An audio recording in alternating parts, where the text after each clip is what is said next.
Revelation 3906. From the 17th of October 1946. Justice towards fellow human beings.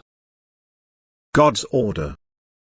If you demand divine justice, you must also be just in all things yourselves. All your thoughts and actions must correspond to my eternal order, thus they must testify to love for me and the next person. Whatever you want to happen to you, whatever right you claim for yourselves, you must also grant the next person. You must consider him in the same way as you want to be considered by him. If you are in the same situation, you must be devoid of selfish love if you want to do for and give to your neighbor what you require for yourselves. And you must always bear in mind that I give to you according to your attitude towards your neighbor. Think and act fairly and you can be assured of my justice, for if you conduct yourselves contrary to my eternal order I must ensure that you recognize the injustice of your thoughts and actions yourselves, that is, you must feel the effects of them yourselves, so that you know that you don't live in my order and will change yourselves. The world is full of injustice, and yet, I cannot forcibly stop its activity or it would never be able to become aware of its injustice and turn away from it. Nevertheless, one day my justice will show itself. But then it will be a dreadful judgment for those whose lives did not correspond to my order.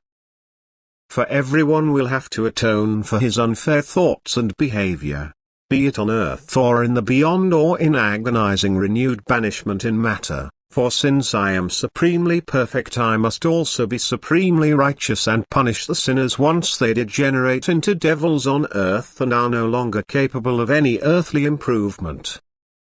Yet my justice apparently still remains hidden. Apparently I still turn my eyes away from the immense injustice which happens in the world on a mental level and through actions of the most blatant unkindness. Apparently I don't see them, yet they are recorded in the book of eternity. No wrongdoing will remain unatoned if its forgiveness is not very seriously appealed for by a soul willing to improve itself. And my justice will reveal itself on the day of judgment, when all sins revealed themselves to me too and no one will be able to hide their thoughts and actions from me. Then my own will praise me for my righteousness and the sinners, which I call to account for their actions, will be afraid. And even if the human race goes from bad to worse and adds sin to sin, know that the day of judgment will demand penance for everything and that the day is not far away. Yet once again I say to you that the measure first has to be full before my love and mercy steps back and righteousness prevails.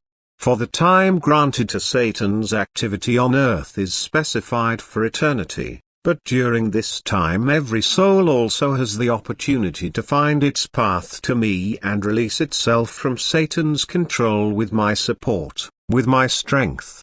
Every day is a blessing for the imperfect spiritual being, but it also gives the adversary greater opportunity to draw the soul into the abyss for an infinitely long time.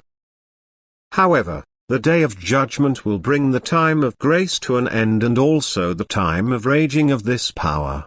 And then a righteous judgment will be passed, and there will be howling and gnashing of teeth with the sinners who previously raged with impunity of their own free will and who will therefore be cast into deepest darkness for an infinitely long time. Amen.